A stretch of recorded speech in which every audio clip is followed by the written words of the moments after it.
quickly transition over to our good friend and one of our most popular commentary writers at Nearshore America, is also very successful operating across the Latin American region with Biz Latin Hub. Craig Dempsey, it's all yours, Craig. Look, thanks for that, Kirk. And look, I guess it's a little bit difficult coming after Hugo and Clemente. The reality is they've probably already covered a lot what I was going to talk about. So I'm going to have to freelance a little bit on this one, I think, Kirk.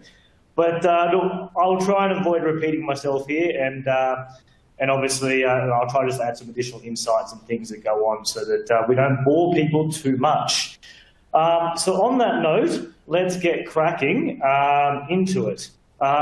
And I'm just moving across to the slide. So look, before going into what's happening on the ground here and what we're seeing, I thought I would take an opportunity to, I guess, introduce myself and the group. Look, Biz Latin Hub Group, we're an integrated accounting law recruitment firm. We've got offices in every major market within Latin America, and I'm the principal owner and managing director, which coincidentally happens to be Australian, sitting in Colombia. So there's a few things to get your head around there. But look, jumping into what are we seeing on the ground here? And some of this is a little bit of a precursor to the great information that was already covered. We're seeing the impact of COVID-19. Now, clearly, everybody has heard of this little thing that's going around, and it has had a bit of an impact on how businesses are operating these days. Look for an example of a US company. If you go back even 12, 18 months ago, companies would only hire people locally because they want them to work in the office. And then perhaps after a few months, they said, hey, we can actually hire someone in the next state. And then as time gone on, they've gone, well, perhaps anybody within the country.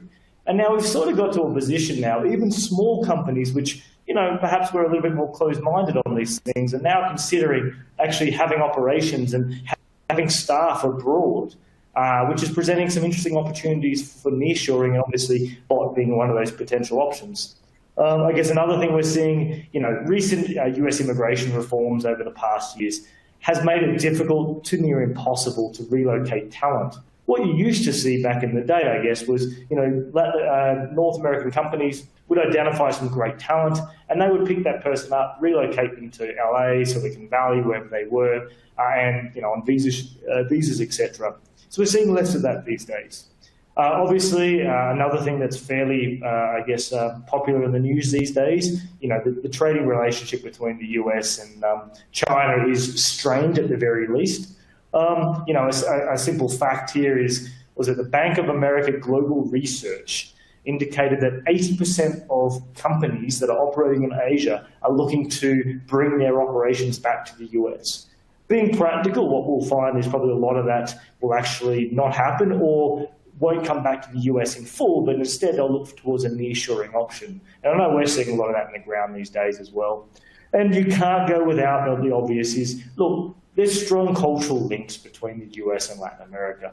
Every person in the US has a Latino friend, whether they're in the US or whatever the case may be, they have family, etc. So it's becoming, in many ways, at least from a cultural perspective, an integrated marketplace. Conversely, where a firm in the US historically would contract, an outsourcing firm or a bot firm in Malaysia or India, etc., where there are obviously differences in culture and obviously time zones as well.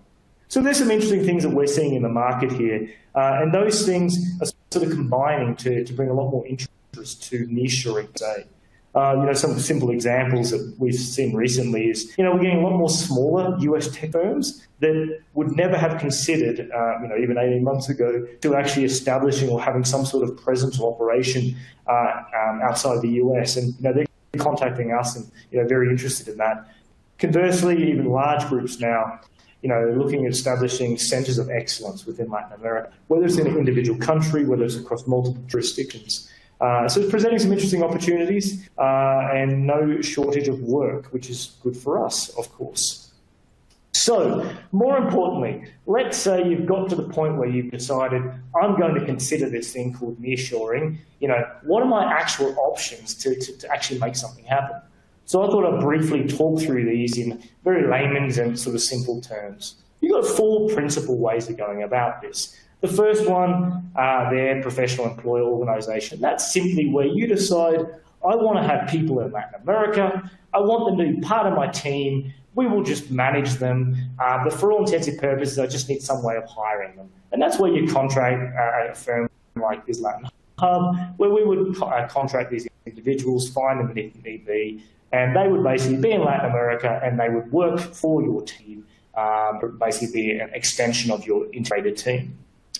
Then you might say, well, actually, no, I want to be more of an established footprint on the ground. And that's where you can consider, a subsidiary, where you go in and contract a firm just like us again to incorporate your local entity. From that local entity, you have complete control. You go hire your staff, etc., and off you go. Another option is the build, operate, transfer, which has been covered extensively already, so I'm not going to go into that. And you have the outsourcing, obviously, where you simply are looking for a service provider to contract, and they will simply deliver whatever you contract them for. So you have your principal different options. So more importantly, which one do you choose? What one's going to be a fit here? And look, it comes down to three simple things. End goals. What are you wanting to achieve? What is the business aims, aspirations, etc. The level of control. Do you want these people to be integrated into your team? You want them to be an external team? You want them just to simply be a contract provider?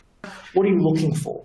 And the last and not least is obviously your risk tolerance. At the end of the day, whichever path you choose does have a different profile from a financial and also a commitment point of view. It's not simply about having people in Latin America through whatever model. Now, that requires managerial time, resources, time, etc. And in many cases, it has a significant return, but there is obviously that to consider.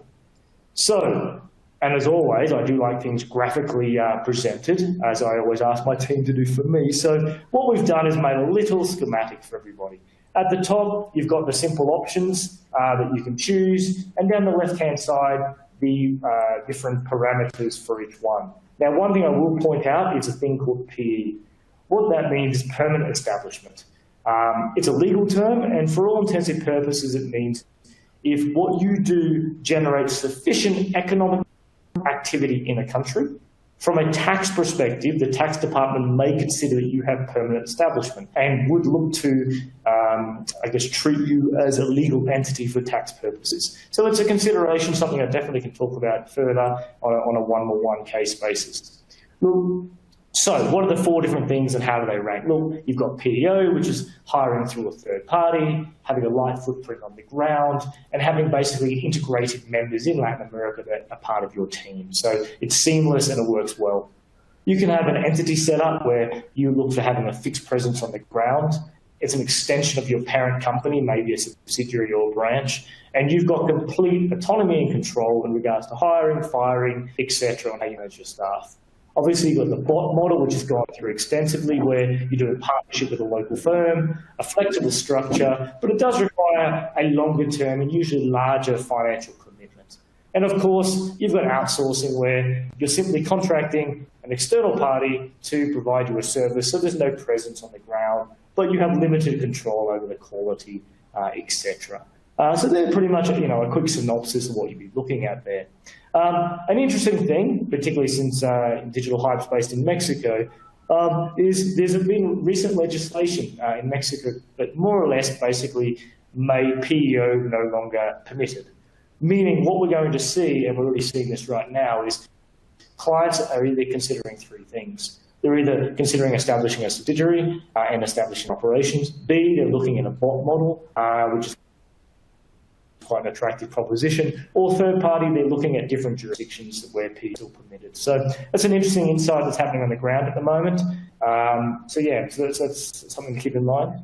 Look, we'll delve a little bit into the bot model, but I don't want to repeat what's already been said. Look, it's already been made clear. Look, it's a hard process, which is basically building the system, getting it running, and then transferring the ownership of that. So, it's quite an attractive proposition for those, particularly in the tech space, that want to have a team and want to work with a great local partner and to bring that to fruition.